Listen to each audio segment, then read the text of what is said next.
Hey, finding freedom outdoors. You're gonna see two bows a lot, and especially our first few videos here. So we're gonna go ahead and show you our 2026 hunting bows and everything about them.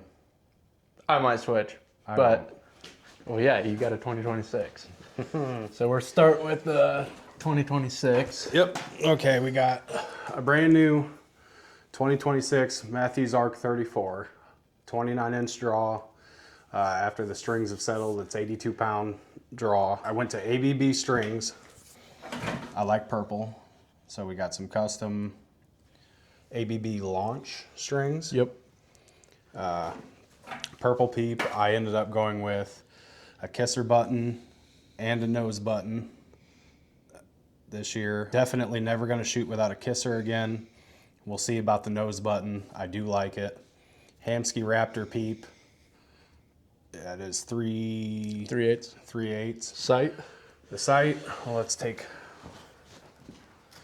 our bow off here. I've got a black gold pro single pin sight that you'll see in upcoming videos. We just sighted in for our sight tapes. That's actually a Spot Hog sight tape because the black gold tapes, none of them fit. They went off feet per second and none of them matched the markers I made. So we got lucky. He threw his Spot Hogs at me and I found one that matched pretty well. Little light button. One thing I don't like about black gold is they don't come with this. You have to buy the light separate. Not a deal breaker for me, but be aware it doesn't come with it. At least this Pro didn't. Real easy to use. It's stiffer than other single pins I've used as far as the dial, but it's nothing bad. It locks down really well. One thing, and I'm gonna interrupt here. One thing I love about this sight, which made me want to get one, is when you're zeroing. Flip that bow around for me, please. This way? Yep. When you're zeroing, you have adjustment on your sight housing itself. You don't have to zero your 20 with your dial. And you'll see why I mentioned that when I bring out my bow. Yeah, it has first, second, and third axis adjustments, micro adjustments to find your 20, and then you can dial from there. But you've got left, right, and up and down adjustments. The rest, I mean, it's an Ultra Rest Matthews, the new Integrate MX, I believe it is. I've shot QAD style string forever. I have a bow up there that I actually put a Hamsky limb driven on. I don't know if I like it or not yet. That's to be determined, but pretty basic standard. What length stabilizers are you running? Oh, I noticed something new for you that I've never noticed is you're running a actual stabilizer and a back bar. Yes, every bow I've had before, I ran a front stabilizer of some kind, but it wasn't really a stabilizer. It was more like the little, I think Axiom used to make them they were more vibration dampeners than stabilizers. This year, this is either the 10 or 12 front bar, 3 ounces in the front. We started out with 2, played around with it, found out 3 worked better. The back bar. And you are running, noticed. Oh yeah, it's a degree angled down. Is it a 12? 7, 12. I can't remember the degree, but they have it optional to where you can run it down at a degree. Which, when you run it down at a degree, you don't need as much weight up here. I don't play with you'll see my bow is just a straight bar. I am a fan of this degree down. Tell you the truth, I would switch that on my setup if I could. And then the back bar this is the first bow I've ever ran a back bar at all of. If this is the 10-inch, this is an 8-inch back bar. If this is the 12-inch, this is a 10-inch back bar. I know the back bar is 2 inches less than my front bar. As far as the adjustments on this, I mean, you can adjust it out and up and down. I'm not that familiar with it to tell you need to start here, set it here. I actually ran off of his bow, what he liked, started there. I think I ended up kicking out a little more. Yep. It's 2 ounce. I didn't add anything to it. Didn't even try to add anything to it. I didn't feel a need yet. Limb legs, they're really handy because you can just set your bow down. Now, come hunting time, those might come off. I mean, even in the truck, they're kind of a pain to just put even in the back seat. They kind of suck for that, so I don't know if they're gonna stay on. My least favorite, oh, go ahead. I have a question. Yeah. Do you think, other than the looks, do you think the Matthew Integrate stabilizers front and back bar, are they worth the money? Being they're about $250 a piece, right? Yeah, there's something like that. I'm not willing to say if they're worth it or not. Like I said, this is the first time I've actually used bars. I will say with this combination, my float at full draw is so small and consistent. It holds, I mean, the bow itself held well without them, but it just holds and points super nice. It doesn't, why we added this, I will say, it felt like on draw, when you drew, or when you released an arrow and go to the bow, when you released the arrow, it almost like the bow wanted to pop up just a hair. Putting 1 extra ounce on the front took care of that. That could have been, or could be, a me problem. So if they're worth it, I don't know. It looks good. I will say it looks good. Is it worth an extra $500 for them? I'm not willing to say that. Also, I want to point out, where's Matthew's grip on that bow? My second least favorite thing about this bow, and it's been my least favorite thing about every Matthews bow I've ever owned, is the grip. All the way from the old style wood grips, like take a Z7. Do we have one? Yeah, we do. Yeah, we do have one in queue. Broken one. From those, I actually didn't. I actually didn't mind those. Everything after that, whether it's been the Engage, the Contour, the Slim, what they have on the Monsters, I don't remember. I've never liked the grips. I usually take them off, or what I originally did was I tried to imitate the wood grip and make it fat with tape. Made it worse. I ended up just shooting bare riser. This year I took it off, got some grip tape. One thing with this you can't see, you can kind of see, if you don't tape it, you have these grooves that do help with kind of finger placement.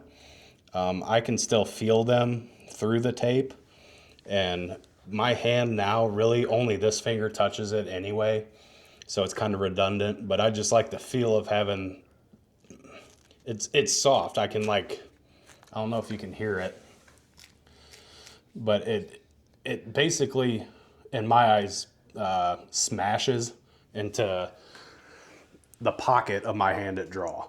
It's not super hard. It has flex.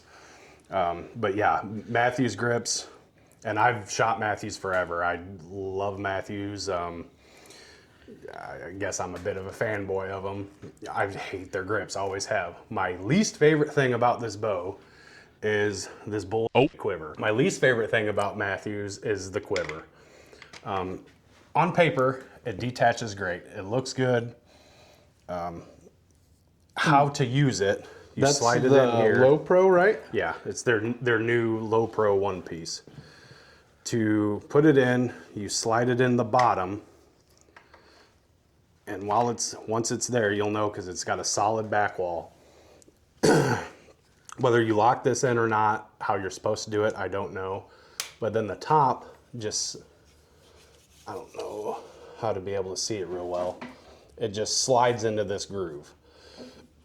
I've adjusted that thing 3 or 4 times. I think I got it, and then as you shoot, it just ends up either vibrating itself out, or somehow, some way, this top comes loose. It's only a matter of time before I'm shooting, then all of a sudden, it's just, you'll shoot and you'll hear something's not right. I miss. That can be operator error as well. We haven't played with it enough to know. Yeah, very well. I could just not. Maybe I just haven't found how this top is supposed to sit. I don't know yet. I will say, with this, if I was to go back and buy things again, I would find a way to get. You'll see on Tanner's bow has the web. I believe that's what it's called. The web quiver. I loved everything about that quiver. I wish I had it on this bow. If I could get it in black or to color match, I'd probably take this off and use a web instead. And I've noticed, and I'm pointing this out, Yep. You've got color matched internal foam pocket. Oh yeah. Did you have to pay extra for that? Oh yeah, that's like 10 or 20 bucks just for this little piece of plastic I can slide in and out. So keep that in mind. Yeah, I will say I spent a lot of money on this. Especially, this is actually third set of strings that have been on this bow. It came with the matches. I immediately bought a set of gas ghosts, which could be another topic. The shop I bought this from had the gas ghosts. The serving was separating in multiple spots.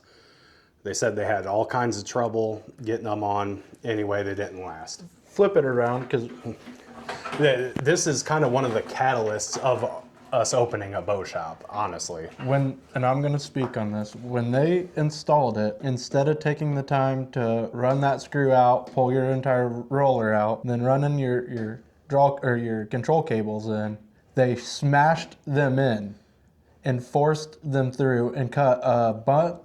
What was it? 2 or 3 sets of serving?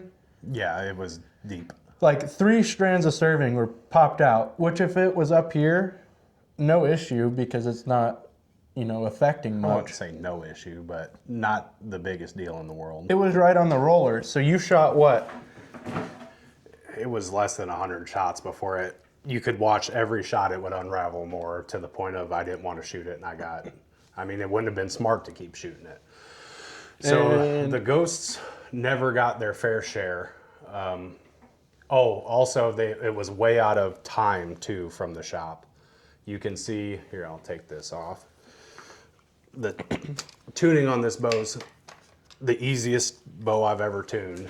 Granted, I don't buy a new bow every year, but their limb shift, I can't say enough good about it. It's foolproof. You take that screw out. This is just a keeper. Yep, that's just a keeper. You take that screw out. It has another Allen inside of it. While you're paper tuning, you just equally do the top and bottom, because the bottom has the same thing on the same side. Helps the paper tune, makes it super easy. When you're done, you just bring them back in hand tight. And I believe that replaced the top hats that were on the previous Phase 4. I think, am I right or am I wrong? Did they include that in the Lift X? The last lift, I believe they have that limb shift technology. It might even been on the first lifts. I'm not sure. I shot the lifts, and personally, I wouldn't have bought one, which is why I had a V3 for about 3 or 4 years. But anyway, the ghosts never got their chance, to be fair. Tanner shoots these ABBs, recommended them. I figured, what do I have to lose? And I like them a lot. They're stiff right out. I would say, as far as break-in, I left it in the draw board for a few hours while we were out here messing with other stuff. 4. If that, yeah, a couple hours. Within 100 shots, I would say after 100 shots, I haven't had any more creep move. You can see it's still in time, perfect with the 34. And that's something I love about Matthews, is you've got 2 little holes. I don't know if you'll be able to pick it up on video. If your string runs through the center of one of those holes, so he's got the 34, runs through that hole, you are close on time. It has top and bottom, so it's on both to keep time. If you're a guy, I know people a lot with Hoyts like to run, I think it's their top cam a little bit hotter.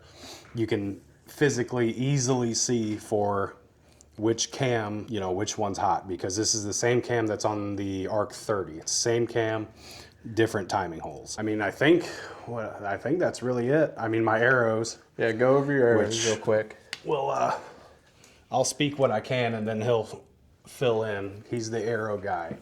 I've got Sirius Supernova 2.0s. They are 250 spine. And as you can see, I've shot a few of these quite often. And these have been, Tanner's refletched these with a right helical. These have a 2-degree offset helical. If that doesn't make a whole lot of sense, you'll see in an upcoming video. I just shot these at 60 yards and had a group within 2 fingers with the 3 arrows. But anyway, I've got, a 50 grain insert? 100. A 100 grain insert? Stainless steel insert. 100 grain stainless steel insert up front with a 200 grain tip. For an overall weight of 650, 652? Yeah, right around 650, 651, something like that. I shoot a heavy arrow. It is a bit of an experiment this year. I won't tell you exactly what I used to shoot because I don't know. I want to guess somewhere between 4 and 450, something like that. I'd shoot like 120 grain head, and honestly, that's all I could tell you about them. I could tell you the brand they were, and they were cut, but I don't even think I shot a real weighted insert before maybe. So my FOC probably wasn't that great, if you believe in it, which you should. Yeah, so it's gonna be 650 grains. I'm planning on running Annihilator Katana. That's a 2-blade single bevel with bleeders that Tanner believes is not bleeders. They're full blades. So that 200 grain won't change. We went to the ATA this year and we met was it the owner? Yes. We met the owner of the Katana and I called them bleeders and I got my hair pulled because they run the full length of the ferrule on the broadhead. Oh, that's what it is. You called them bleeders, and Yes. he says they're not. They're supposedly full 6-cut broadheads. I'm not speaking against them. Never shot them. Don't plan to. They seem like good broadheads, but with that 650 grain arrow coming out of this, what is your rough speed? Because it varies. At launch, I think it was 267, 265. Something like that. You got to factor in I've got a long-ish, definitely not the longest draw in the world, but a decently long draw at 29, so that'd be a little above average, I guess, with 82-pound pole. And he's running the smooth draw mods, so any of you... yeah, that's something else. I originally ordered them with this, and then the bow shop called me back like a week later and said it was going to take an extra 3 months to get the bow set up with them. I said, never mind, I don't want them. It's not that big a deal.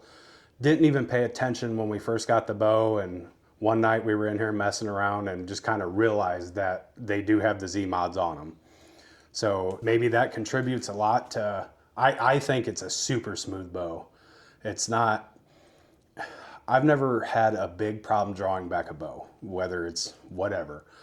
I've had problems like with the lift. I shot a lift, and then when you're at full draw, to me, at 29 inches, just you had to pull into that back wall or it wanted to creep forward on you. And that was at 70 pounds.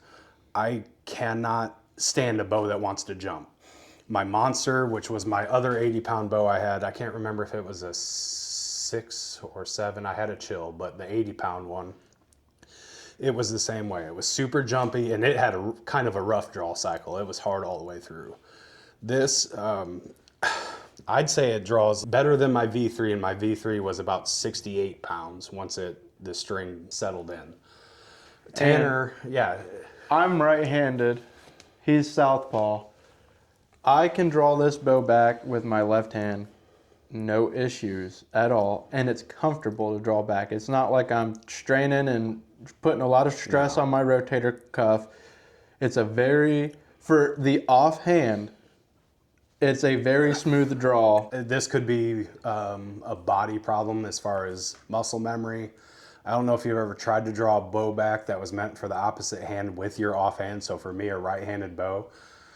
Tanner's one bow pulls at 65, or did. The Phase 4? Whichever one pulled like 62 at one point. Oh yeah, Phase 4. I couldn't get it back, or I had to, it was rough. So that could just be my personal stuff, but to me it's super hard to pull an offhand bow back with your offhand. This 82 pounds feels, it's hard. I can't compare it to much. I don't want to compare it to the draw cycle of a Z7 because they're completely different cams, different setups. It's just super smooth.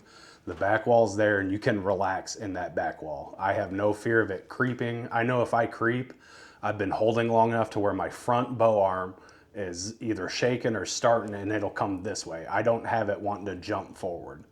For you solo cam fellers, that you love your solo cam, because I love a solo cam. Yeah, actually. Go ahead. My favorite bow was a Matthews, I'm going to say it wrong, Adrenaline. I will compare its draw cycle to a old solo cam. For you people out there that love these old solo cams, because I'm one of them, this bow at 82 pounds feels like this bow at 70. Yeah, I was basically about to say this. For somebody that's has the means to buy a new bow, because we understand a lot of people can't. I mean, they are expensive. But somebody that has the means, wants to upgrade, and loves their old solo cam, and they've shot a couple dual cams, you can call them of any brand, it doesn't matter. And the draw cycle just feels a little weird or rough, hard. I would say go to any Matthews dealer. It doesn't matter who, find your local guy and go shoot one of these, 30 or 34. Actually, I can't speak on a 30, never even touched one. But go shoot an arc, see what you think. You might think about buying a new one. I can say for me, for sure, the Lift series was not that bow for me. I'd keep the V3 draw cycle over the Lift series all day long, and I didn't even like the V3 that much. But this, I mean, I had a Z7 Extreme when I was quite a bit younger, and it was my favorite bow of all time. I've bought 2 Z7s, non-extremes. They're fun. This is going to be a turkey bow when it's all said and done. We're getting there. This is the limb-driven Hamsky I was talking about, but that's for something else. Yeah, if you shoot an old solo cam or an older bow, love the draw cycle, you're not into speed, you don't care about stuff like that, you want a nice forgiving bow, check out the Arc 34. Now, with that being said, he is shooting a 650 grain arrow. So when he said, if you don't care about speed, if you shot a little lighter arrow, if we shot a... Yeah, what was I shooting did I clear 300 with it? Yeah, you were 322. Yeah. With a 375 grain Twizzler. Which one would that have been? That black gold right there next to you. That one? Yep. Or Black Eagle, I'm sorry. This exact arrow has a 100 grain point on it. Your basic run of the mill. I bought this at my local shop. This is what they set me up with. I was shooting 70 pounds at 350 spine, which I found out is not what I want to shoot. 15 grain insert, I believe it's the lightest aluminum insert. The total arrow weight on this is 375 grains, and he was getting almost 330 feet per second out of this bow. So if you want speed, this bow will give you the speed you want. Yeah, it'll push them. And keep in mind, because I believe that's quick for what's that thing they use to measure, IBO? Yeah. It's quick for that, but it's 12 pounds heavier than what it's measured at. I believe their IBO for this is 330. So it is very close out of the box. It's not an unrealistic number, but I think it's an unrealistic number. I don't think people should pay attention to speed. I think they should pay attention to kinetic energy and inertia. So the last thing I want to go over with my bow before we switch is the weight, because there's a lot going on here. It's kind of a ha-ha. You'll see why it's funny here in a bit. So the weight, total weight of the bow. Oh, you're on kgs. So the last thing I want to go over is the weight of the bow. All set up, decked out. 7.8 with all arrows, stabilizers, sight, everything on the bow as is. 7.8 pounds loaded. Okay, I mean that's my hunting bow this year. Without the quiver, what's the weight? Without the quiver? Believe the bare bow weighs what, 4? No clue. That's something you should know, bud. Yeah, it is. But we were talking today how I don't care about weight and this and that, and then we found out my bow is a little lighter than his somehow. Okay, so without the quiver on it. Let it off. Reset. There you go, drop it. Without the quiver on it. 7 pounds, even. Sitting at 7 even. So with the quiver, you're just under 8 pounds. To me, I'll pack that all day. That does not bother me. So we'll get this back on real quick. Again, this is my least favorite thing about the bow. It's getting easier to do. Oh, out of the box, this is ultra stiff. Very stiff. I thought I broke it the first time I used it. Actually, we couldn't figure it out at first. Yeah, it took us It was like so stiff. 20 minutes of just tinkering with it because we didn't want to break it. Yeah. And he finally said, F it, and shoved it on, and it clicked, everything worked, and then from there, it's been okay-ish. It's fine. It's fine. It's not good. It's not good to me. But again, eventually I might figure this out and I'll have a different opinion on it. But that's going to be my 2026 big game bow. deer, whatever else we end up being able to go after this year. This will be what you see me shoot most of the time if we're doing shooting videos. So we'll go over to Tanner's. Cool. That's a 2023, I believe. Matthews Phase 4. It was the first year with the split limb technology. I don't know what they call it. I believe it's called the Phase 4 technology. I could be wrong. The lifts and the arc both have them. This was the first year it came out with it. Basically, it is a V3 with different limbs. Nothing major changed. No riser changes, I believe. I personally prefer this bow. I am looking at newer bows this year, but I'm running, and you guys are gonna make fun of me because I'm a cheapo, the Matthews Web. Which is what I would prefer. Yep. It's simple, you know, there's no mistaking it. You just slide one in and slide it in, you want it off. You just press down, pull out. Easy, it's in there. It's not. My last 2 or 3 bows I had before this arc had that web, and I loved it. I believe most people don't like it because you're left with a hideous looking half moon deal. I don't think it's that bad. I actually will hang my bow off this. Yeah, now, keep in mind, or you don't shoot with your quiver on. Yes, I do not shoot with my quiver on at all. My rest is a Trophy Ridge. It's the cheapest Trophy Ridge you can get. I bought it to try a drop away that wasn't a that was a cable driven. And because I was a fan of Whisker Biscuits before, as much as I hate to admit that, I liked Whisker Biscuits. So this is my first drop away, and I told myself I will upgrade when it quits. It has never quit. It's been soaked in water. It's been wet. When it breaks, I plan to get the Integrate. QAD, I believe, makes it. Once again, my stabilizer is a Patriot. That's a very small company. It's a quick detach. You just grab it, twist, and it comes off. It's real simple, real easy. Patriot stabilizer back bar. I run 1 ounce out front and 1 ounce back. If you notice, when I hold my bow level, my ounce back is to lower the center of gravity of my bow. That's the only thing I wanted to do, is I want a decent amount of weight here at the bottom.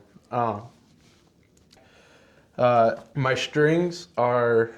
Have you played with different weights on Yes. your stabilizers? Yes, I've ran 6 ounces out front at the beginning thinking I wanted weight. My back bar, I've never had to put more than 2 ounces. I actually took 1 ounce off. I had 3 ounces up front, 2 ounces out back. I took 2 ounces off, 1 ounce off, and it brought that weight, or that balance of the 3 out front and 2 back here. It brought that balance back, so I just... How it shoots is how it shoots. I like it. Not saying it's for everyone. Basically, the back bar and the front bar are the same. They're quick detach, real easy. You just quarter turn or half turn or so. My only complaint is I wish they had like a set screw. If you look at Matthews, it has 2 locking points. So if I set my bow down pretty hard, it can slide and move. So I have this cranked down. I mean, absolutely borderline stripping it cranked, just so it don't move on me. My strings, I started shooting ABB 2023, and they were the only strings that I could walk through brush and use my bow as a brush guard. I'm very hard on it, and I never worried about it with what was the original? That would have been probably Zebras. Zebras.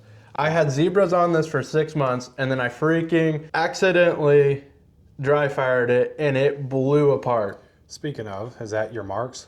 We'll just go over that for the haha.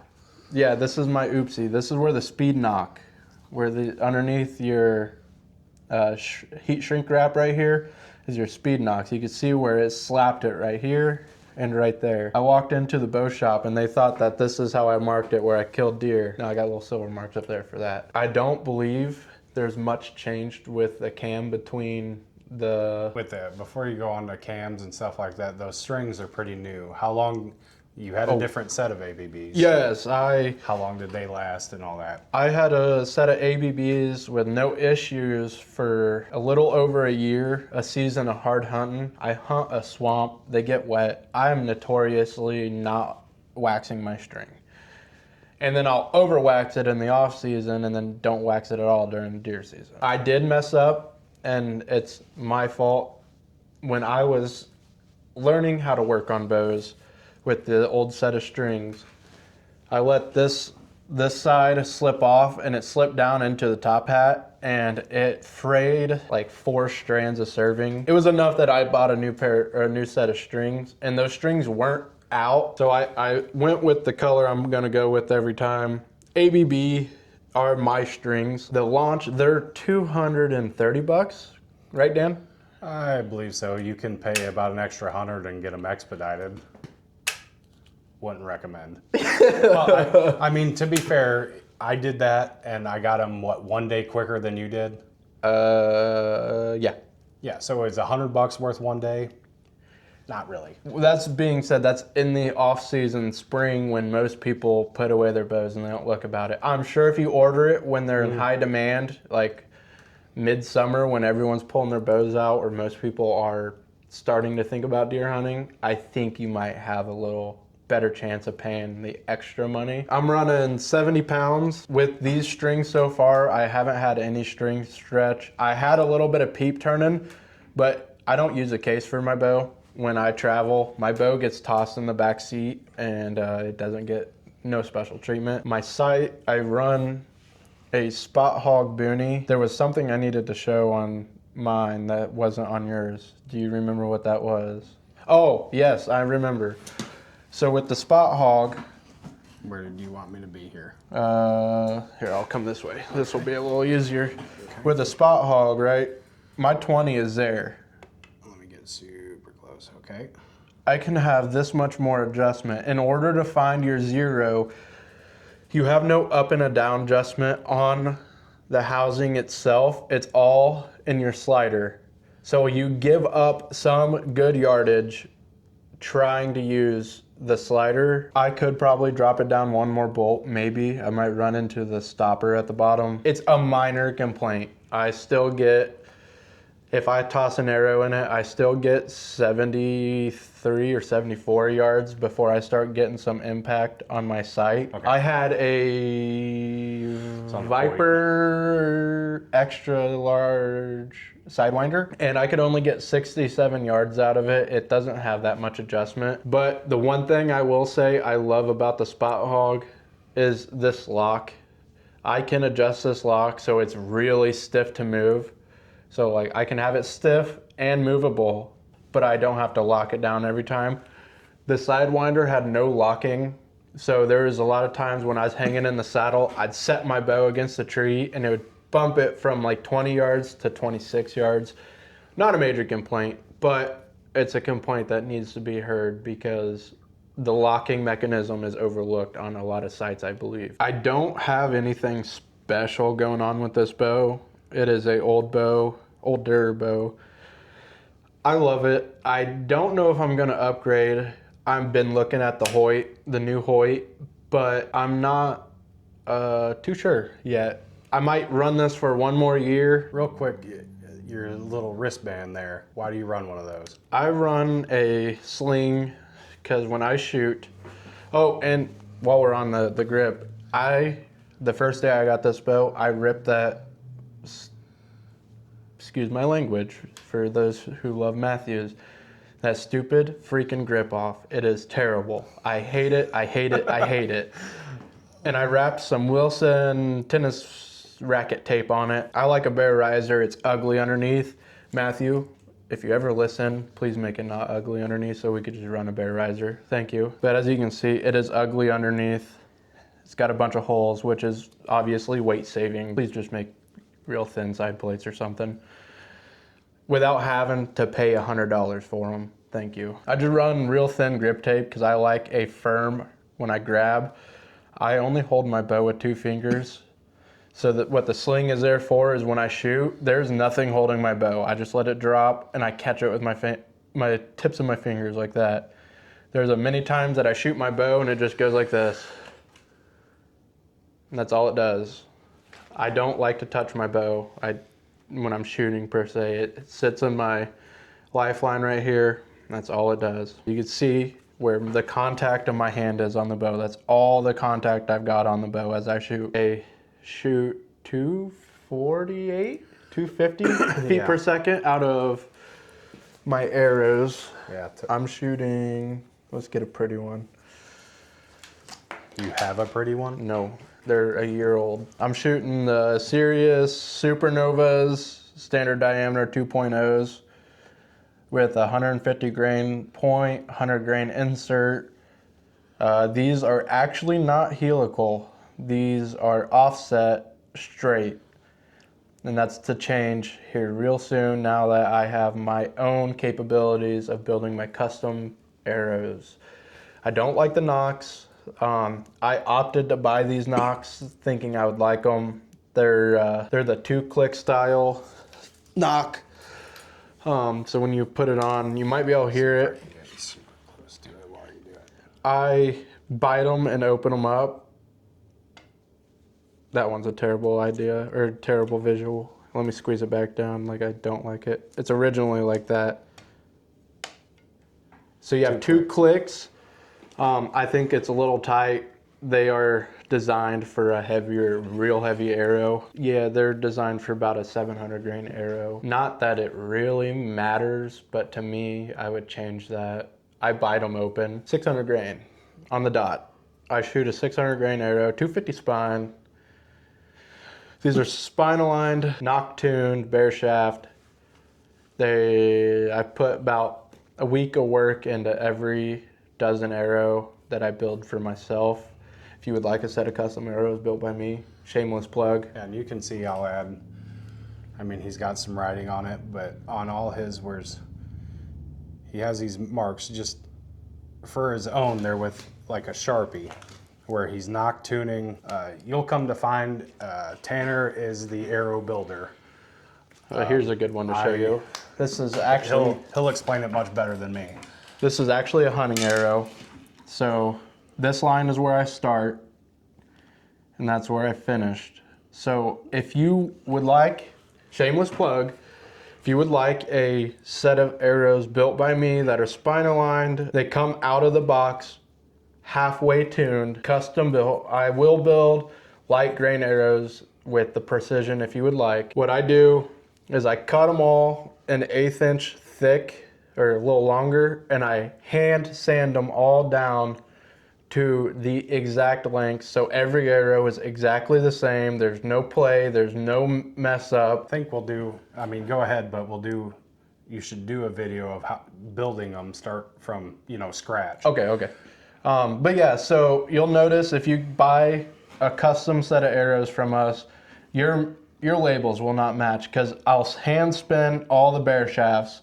If this end is wobbly, I'm cutting off this end versus the front end where most archery shops will build or cut them. Why is that? Because if you have I believe these are 001 straightness or If they're like mine, they are.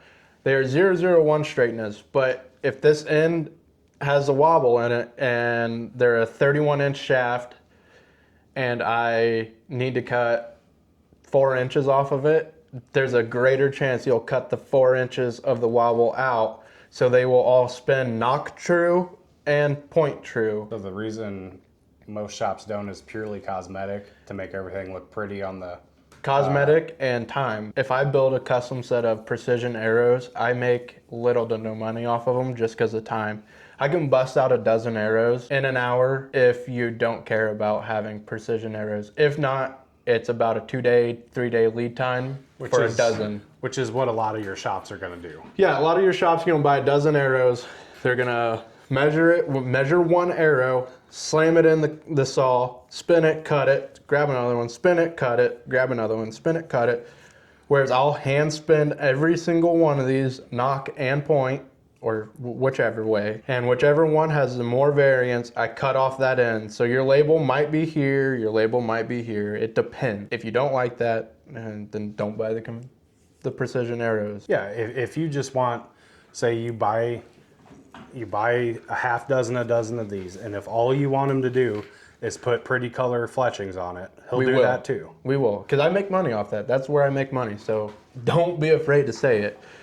If you're willing to be patient and pay for a precision arrow, and it is down to the micro, everything is micro. You just tell me your carbon to carbon and your draw weight, what broadhead you're gonna shoot as far as weight, 100 grain, 150, 125, 75. We'll eventually have a sheet for you. We will make a full-blown video, so if you want to, go ahead and email us.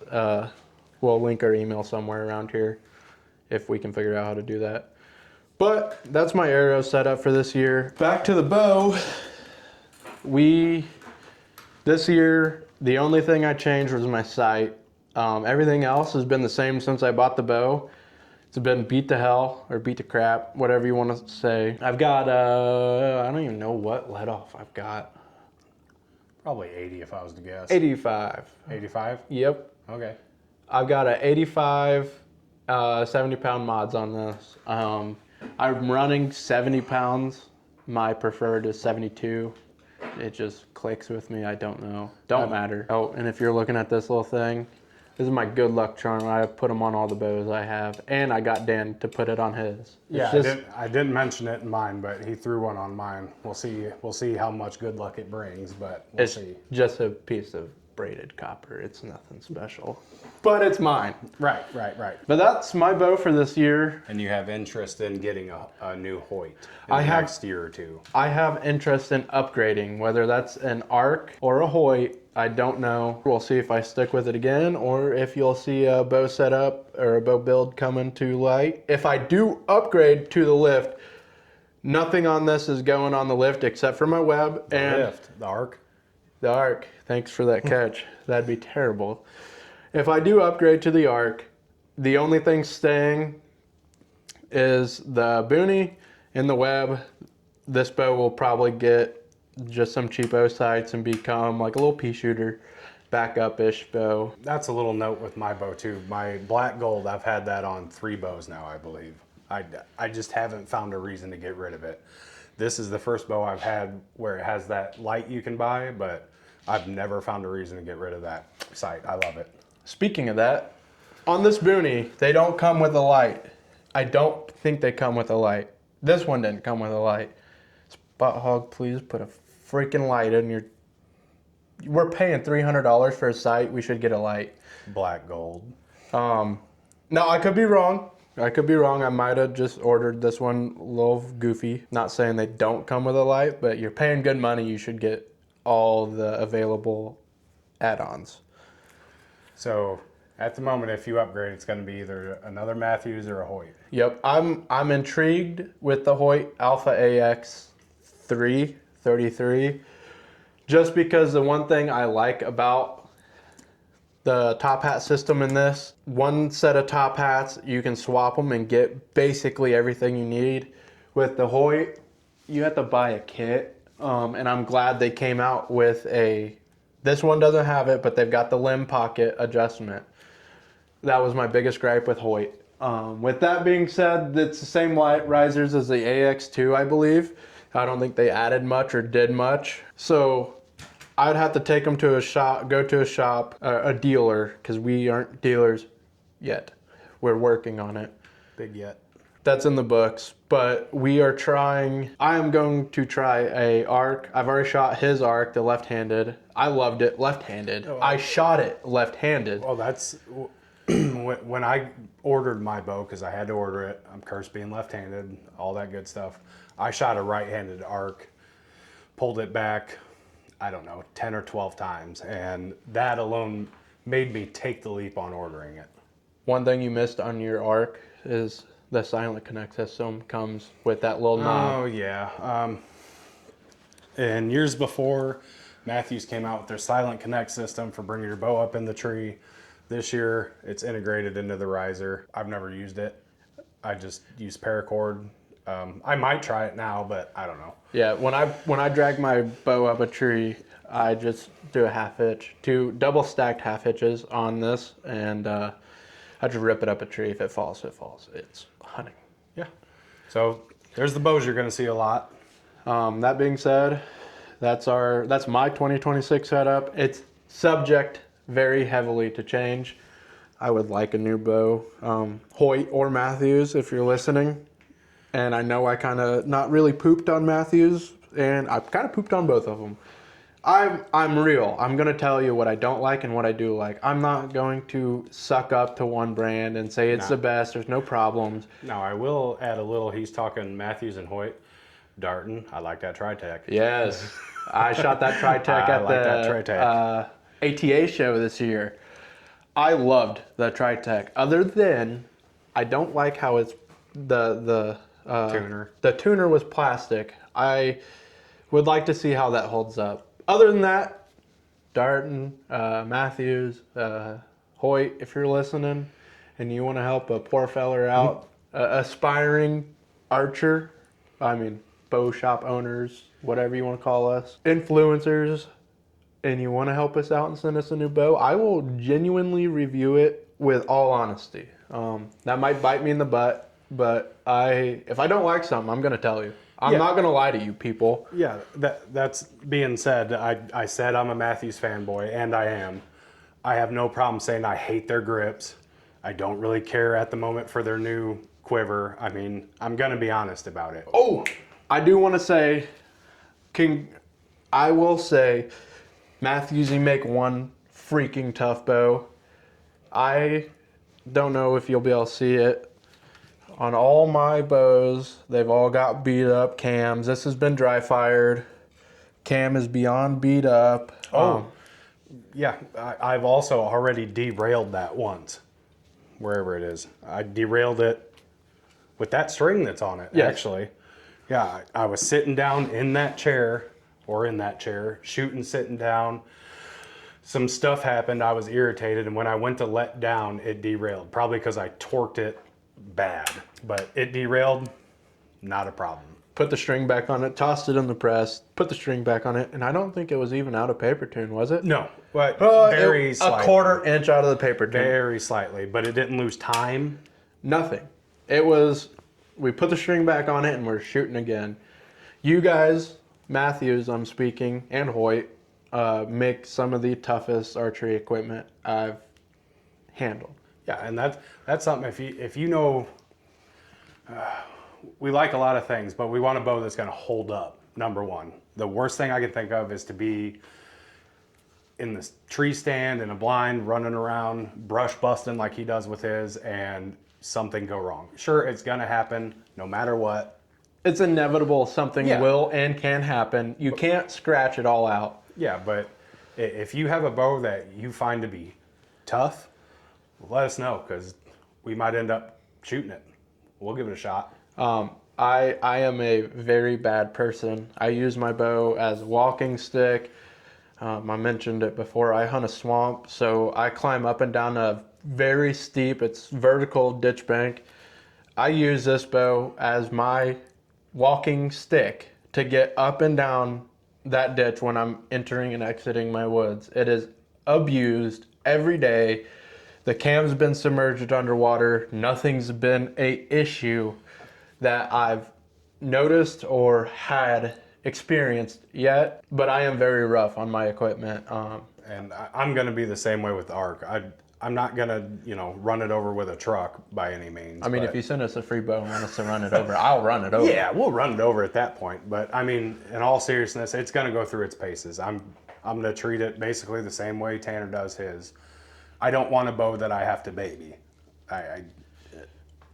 Who cares if it can shoot, X's at 60, 70 yards if, the wind blows funny and something goes wrong with it. I don't have time for that. Or you are on a hunt, and I've watched multiple videos, influencers, something happens. I believe Joe Rogan had an issue where his rest fell apart, so luckily he had a backup rest. We put our stuff through the paces. We shoot all year for one moment, and we hunt hard. So we I don't know if unforgiving equipment is the word for it, but we want... It's tough. Yeah, we want something that we can beat up, and it asks for more. And the Phase 4, in my opinion, I had a Bear Legit before this, and Which we have one up there. I messed it up. Got a brand new one up there. I messed it up beyond kind of repair, and it was a bad deal. I might have dropped it out of the tree 2 or 3 times. I couldn't get it to paper tune no more. I used it as a walking stick.